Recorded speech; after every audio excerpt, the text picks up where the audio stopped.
জেলা বিএনপির মাত্র 3 জন ব্যক্তি, নট গোটা জেলা বিএনপি, জেলা বিএনপি 3 জন ব্যক্তি পবা থানাতে না বসে, পবার কোনো নেতৃবৃন্দকে অবহিত না করে, কোনো রকম সাংগঠনিক আলাপ আলোচনা না করে, কোনো রকম নিয়মের তোয়াক্কা না করে পুনরায় 3 সদস্য বিশিষ্ট আবার একটি কমিটি প্রদান করেছেন।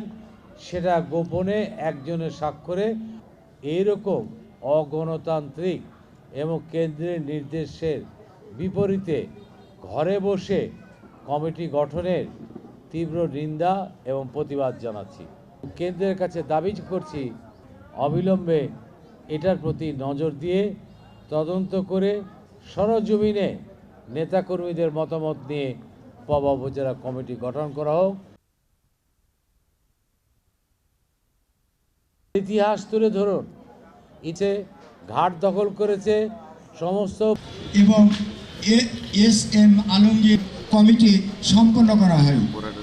তার 4/2/2000